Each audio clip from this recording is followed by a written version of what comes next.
Greetings, Terrarians, and welcome to another freaking knee-jerk reaction video in the morning. I just woke up and I'm so sorry because the fucking they're like cutting the lawns of the neighbors. So if you hear anything, I'm sorry, but I don't think you will hear anything because I fucking finally sort of figured out the audio. Sort of figured out how for the audio not to suck. So today, another knee-jerk reaction video, and when this is the best time to get one of these videos in the morning, you know, when I have all the knee-jerk reactions. This is not a video about Amber Turd. This is a video about borderline personality disorder through Amber Turd. I just wanted to talk about this because, first and foremost, I gotta say that one of the closest people in my life is suffering from borderline personality disorder, and I have some first-hand experience, let's say, with this disorder, and I just thought that first of all, this disorder never got so much airtime, I think, in the history of disorder personality disorders. I think besides, I don't know, Pete Davidson talking about it, there hasn't been much out there about it. There are a lot of memes and stuff that are like sort of minimizing how fucked up this problem can be for people. So basically, there are like memes that sort of imply that the disorder was sort of like created by Tumblr, which is sort of true. It was first created by Tumblr, later they added to DSM. But no, the thing is that there's so many people who are misdiagnosed. They have BPD, but they get the diagnosis of bipolar.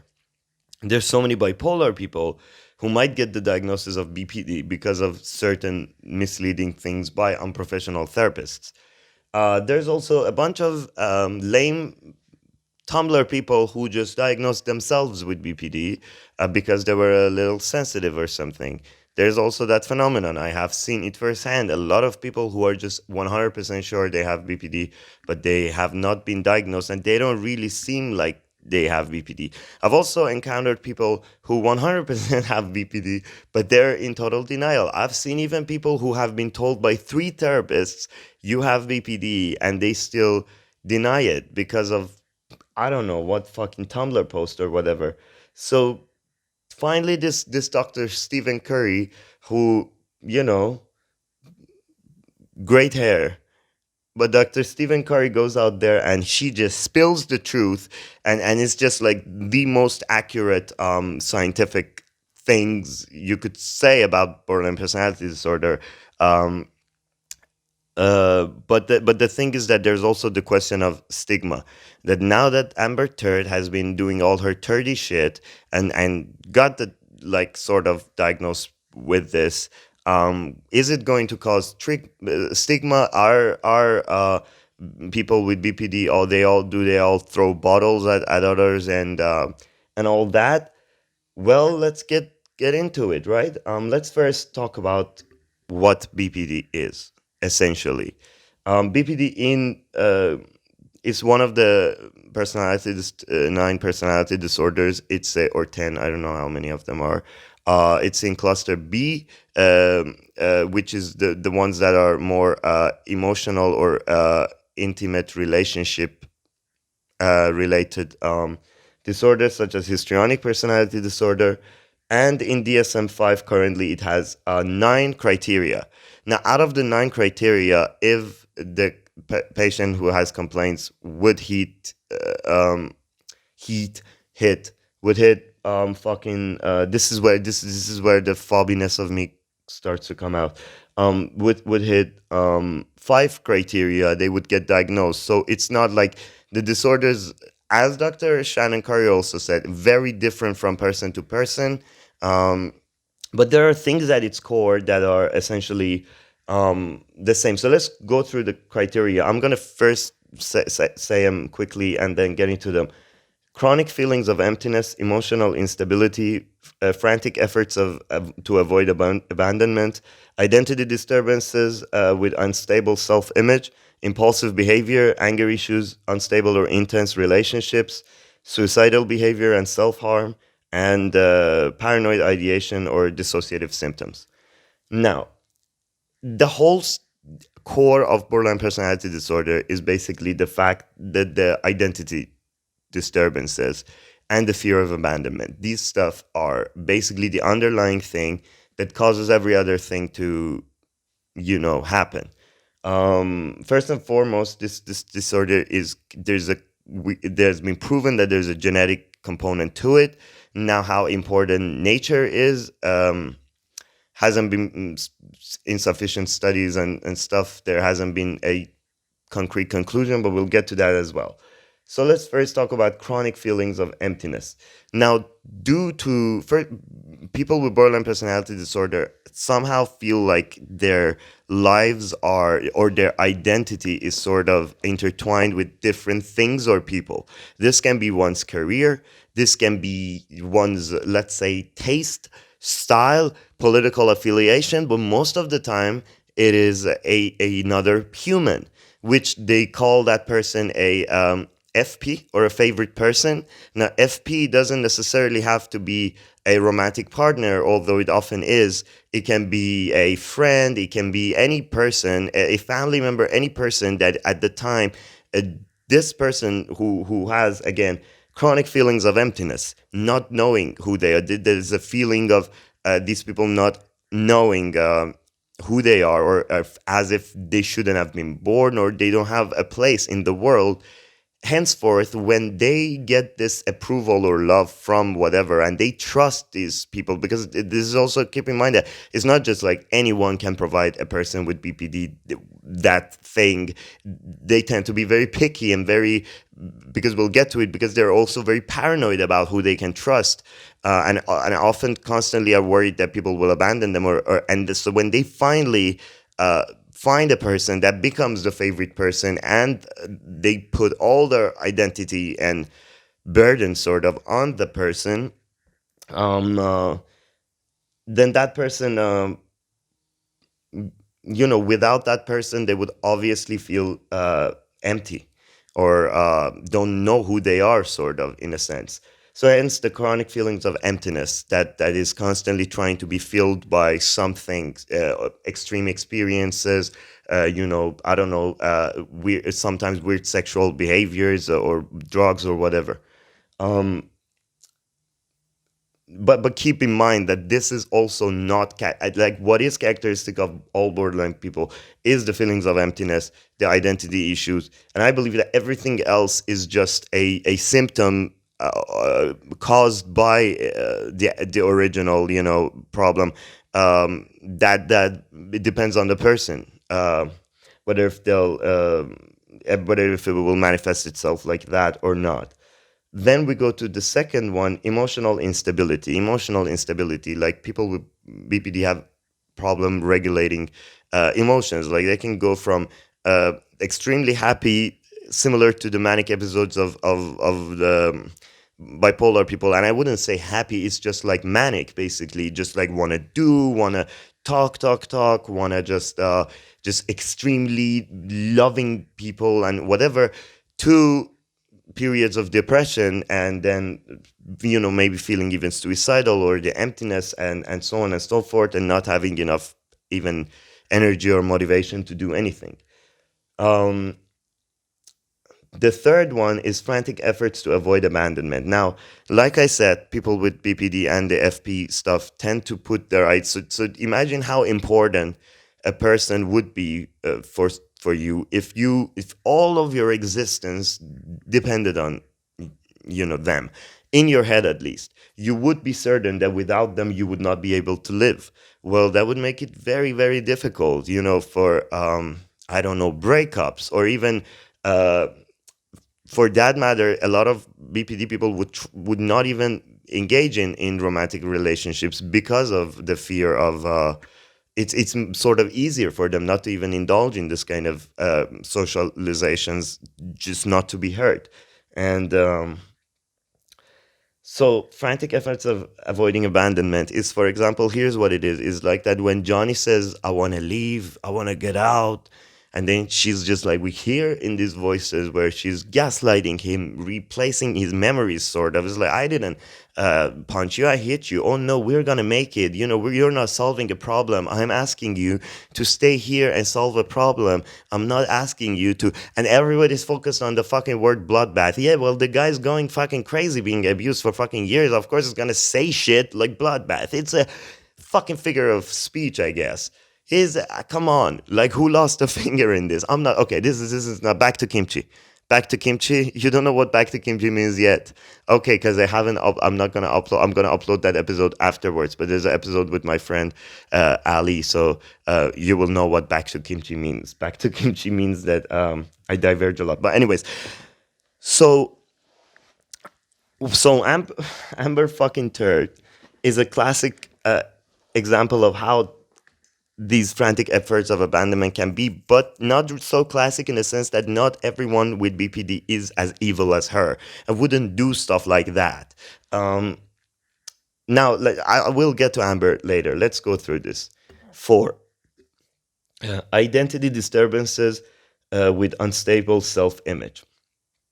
Now, um, identity disturbances is, again, when, whether if it's a job or a favorite person, when that thing that is the core of a BPD person's identity is taken away, obviously the person doesn't know who they are.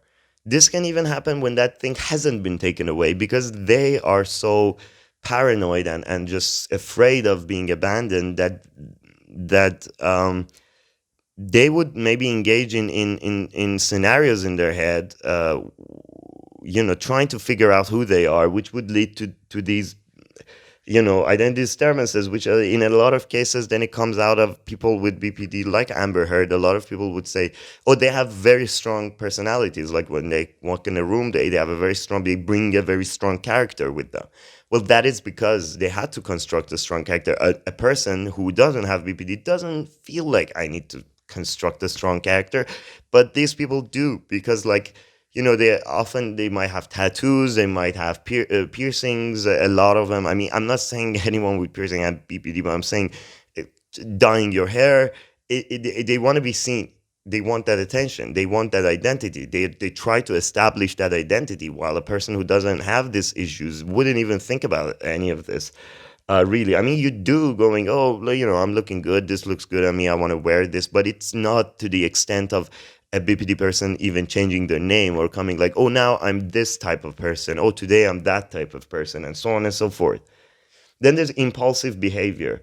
Now, to feel that, back to the feelings of emptiness, and to feel that whole, especially when they're on the sort of manicky episodes, they would do stuff like, you might get on a motorcycle and try to do, go full speed, do dangerous stuff, dangerous driving, or dangerous sexual behavior, that might, or spendings, like they might just go on a binge spending or binge eating or binge drinking or doing drugs and shit like that.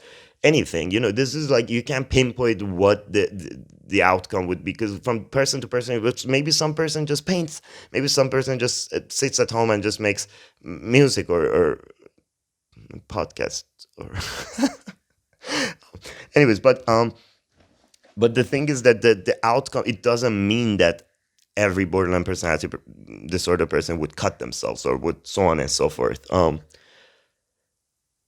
And again, also, these are DSM, and these are just terminologies, and these are just like lines that humans have drawn to try to simplify a problem.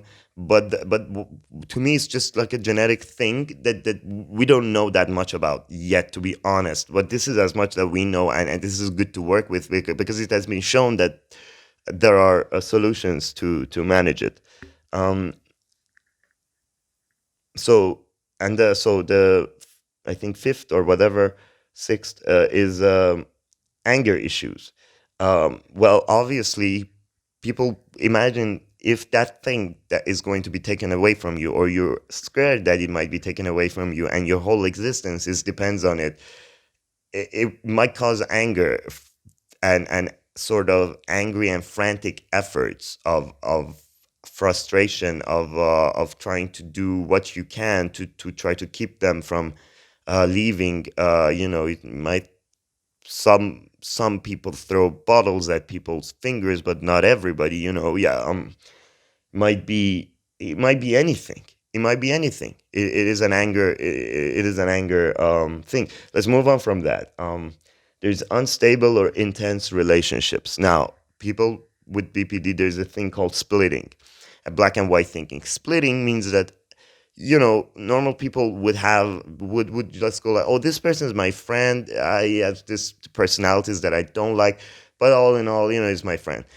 A person with BPD cannot do that. A person with BPD would always try to put people in a box, split them in half, the good people and the bad people. Things might change. One moment, a friend might be the best friend and the best person ever, and extreme feelings of love, and the other, that person is the worst person ever and just hate. And this can switch within a day. Um, and this can lead to a person with BPD becoming totally isolated and um literally having a very sad existence. You hear me, Amber? Um, s- 8 is suicidal behavior and self harm. Well, amongst the personality disorders, and I think in general psychological disorders, a BPD has the highest rate of suicide. Um, but a lot of these cases, these people don't really want to die. Where there are suicide cases where somebody really wants to go, I don't believe that BPT people really want to die. I think it's a last resort, and it's because of their so. I will get to paranoid ideation and other dissociative symptoms, but the thing is that people with BPD also tend to look at themselves from a third person point of view because they don't have that identity, so they cannot really live the moment, and they cannot look through their own eyes and feel through their own skin.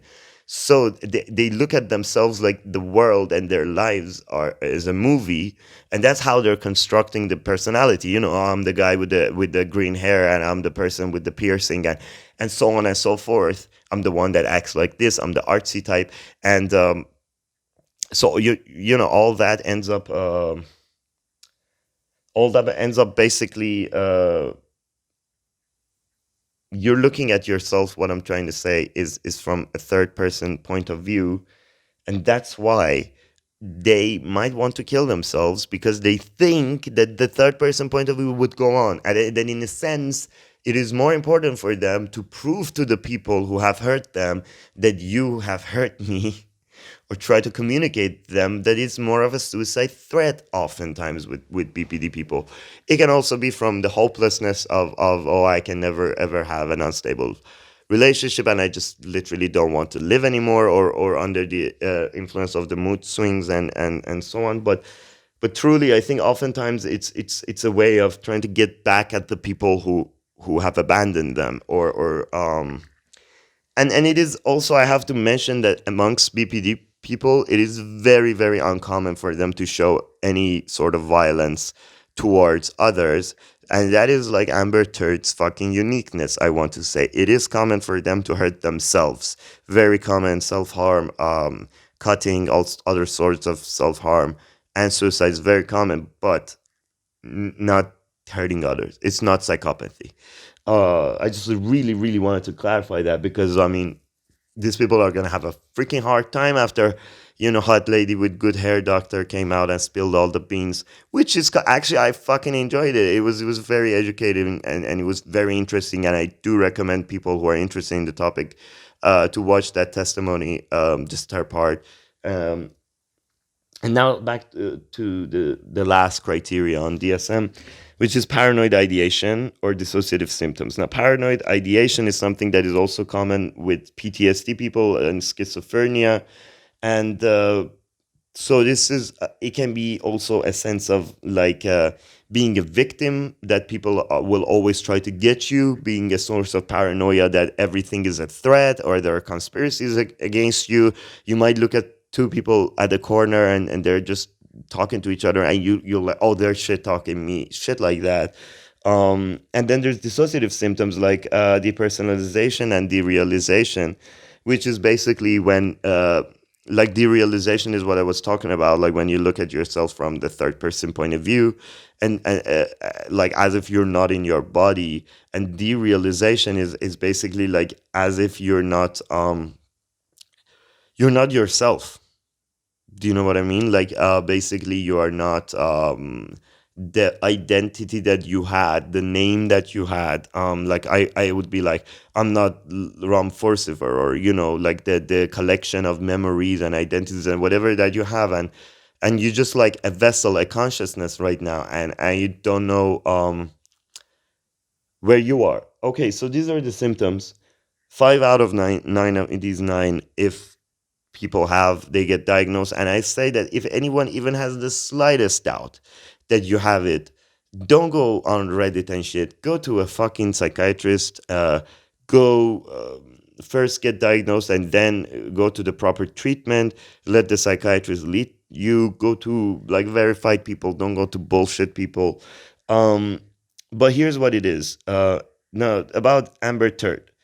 The doctor Shannon Curry said something very interesting, because I remember in the court, this lady who was like, Your Honor, what she asked? She said that could it be that borderline personality disorder is caused by trauma and abuse that Mr. Depp, imposed on her? And she said, no, listen, this thing has a genetic component. Without the gene, no, there is no BPD person who doesn't have the gene. There is no case of BPD where it is not genetic. Now, the question is whether if it comes out or not, or how severe it is, could be related to trauma and childhood trauma, not adult trauma. That has not happened for anyone who has developed. You develop that problem at the age around, like for women, it can be from 19 to 20 something. For men, it can be from 20 to 25 or something. But that's around 21, let's say, is the median of the age where you develop it, and not no longer after that. It's a thing that if one has it and it develops at that point. But to say that it's just like crazy. I mean, of course, this defense attorney is trying to grill for Amber Heard's case. But as for treatment, there are gold standard treatments. People would say all sorts of bullshit. Okay, first of all, medication. Oh, a person with BPD has to be on medication at all times. That is not true. Now, it is true that it can get difficult for people, and it is true that medication helps someone. If someone is at a point that where they want to kill themselves, maybe medication is a good choice. If someone's at a point where they can't function, they cannot work, they can't sustain any relationship, maybe medication can work. But medication is only like a cast on a broken foot. I think Neil Brennan is used this analogy in one of his comedy specials, and it's for you to take it off, or maybe my therapist, I don't know. It's for you to take it off later on, right? It's for you to just momentarily let you heal, and then you can resume. But the goal there is to learn something up here naturally, how to handle that. First of all, not knowing this problem, what it is, and that you have it, is the problem in itself. I can see that if Amber Turd knew or was aware of all these symptoms when she's doing it, she would have been more aware, right? Going, oh shit, you know what? Maybe I'm the crazy one here. Maybe this is how I feel, and this is, oh, look, it's like, oh, this is what I'm doing, unstable behavior due to emotional instability and identity. She would know, so she would stop it. But when you don't know, you really think the whole world's coming to get you. So do you do weirdest shit, like you fake your own fucking injuries, and you take your husband to court, and you abuse the shit out of people, man. So this is the difference here, because this person in my life who has BPD, she's the nicest freaking person ever. Never abuse anyone, because she has been to therapy, she's working on herself, and she doesn't have certain other evil personality traits that Amber Heard has that doesn't have anything to do with BPD. For example, she is a fucking no morality. No morality. Just like this guy lacks in morality. She clearly have. We should see her MMPI test, but she should be high on like psychopathic deviation and things that are about. There's also the evil, ego-driven, uh, evil sort of characteristics that this person has. She's too manipulative. Not all BPD people are manipulative. Some of them can be honest. There's all sorts of combination. As many types of non-BPD people there are as many types of BPD, because it's the same. BPD is like the X factor in Powerpuff Girls, sugar, spice, everything. It's like you add it to each person and you get that version. It's like Venom, like Spider-Man with Venom looks like symbiote, but then that Eddie guy with Venom looks like different. That's what it is. It's that. What a fucking perfect analogy. Usually BPD forums like to go with Hulk. That one's good too. But anyways, oh, and something I forgot to say, first of all, in terms of like whether the genetic nature or nurture aspect of the problem, um, there has been, yeah, of course, the genetic aspect has been proven. About nurture, it is true that oftentimes people with BPD have childhood traumas and so on, because guess what? One of their parents must have maybe had it too, right? But, or both if you're really fucked. Uh, but the thing is that there has been many cases where there was simply nothing, no trauma present in these people's lives, and they had the perfect childhood, or at least what they can remember. This is what we can't really know, but they still have the problem. Now maybe there was a trauma and they're not being honest in this service. Maybe they're not. This is why the research is not completely, whether about the nature part, we can't really make any concrete statements, but what there is scientifically been proven is the genetic component. And as for treatment, the gold standard treatment is a dialectic behavior therapy courses to first teach these people to focus on the now, to sort of be aware of their situation, take control of their minds, and be prepared for when an episode happens and when these thoughts are going through their heads and they're like living from a third person point of view and all that. If you can just like, it's sort of very similar to meditations. A lot of the things they teach in those courses is that there are these kind of skills that are really essential for someone who has this problem and many other problems. Then there is psychotherapy. There is by a specialist in BPD. There should be. This is a lifelong coaching, because this problem cannot be cured. It can be managed. Now, if one, like, let's say, can't afford every week, a person can go every month, every 2 months. But it's the consistency is more important than like how intensive it is. The important thing is to constantly have a mentor and a guide to check you with these thoughts and paranoias and so on that a person with BPD can go through. And also, they say if BPD is trauma driven and related to trauma, nowadays there's some research on EMDR, which is a, I really don't know much about this one, so I'm not going to talk about it. You can go look it up, but it's like some eye movement thing that through eye movement, they treat trauma and PTSD. Maybe that can help too, because oftentimes these things go hand in hand.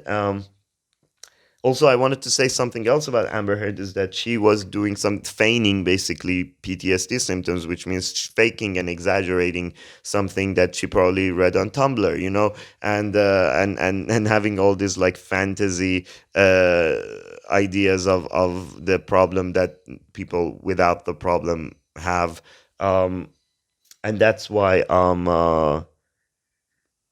she's a piece of shit, basically. And also I wanted to say that Amber should eat more fiber, that doesn't look healthy, or I don't know, iron. Stop taking so much iron. Why is it so black? Why is it so hard?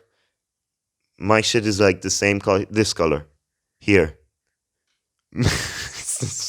Same color as my skin. Healthy as fuck. So no, it wasn't caused by Mr. Depp's abuse. This is impossible. This just shows how little they know about this. Um, these people, emphasis of this video, these people are not, very rarely harmful. If they are, they can any other person. It's like the same odds as anybody else being violent than these guys. What is common with all of them is the identity issues, is the feelings of emptiness, is the emotional, intense emotions, but how it manifests itself and how one treats with, deals with one is totally up to that person. I didn't want to do this. I have 3 more episodes that I'm going to upload slowly, and then you'll know what back to kimchi means. But this was again a knee-jerk reaction that I really wanted to do because there's also this aspect of like uh, men. It is true that men can be abused too, and they don't come out. Because like we're afraid of like looking like a pussy or like whatever. Um, but Johnny Depp, I think he's kind of it's so badass what he did, and I really love how the other day he is just like, there's a video. I'm gonna put the video.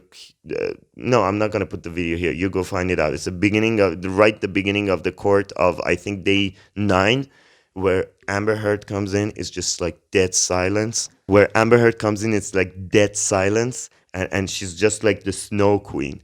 And she just walks in, the wind, and then she looks at the guard and she goes, "Good morning." Guard's like, "Good morning." And then right after, like a second after, because this is live footage, like they come right behind each other. Johnny Depp rolls in with his limo, banging Bob Marley, and it goes "Buffalo Soldier" or something. And then he gets out of the car, like doing a little shoulder dance, and it's justice. It's just this smell of justice, and the guard and everybody's like, "Good morning, Johnny." So I'm glad he did that. I'm so glad he did that. I just hope this doesn't create further stigma on the issue. I think that has been it. This has just been this. No Reddit advice. No nothing. This was a weird one.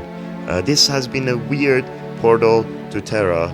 Prepare your brains to become sane and go to therapy, and don't shit on your fucking husband's bed. Thank you.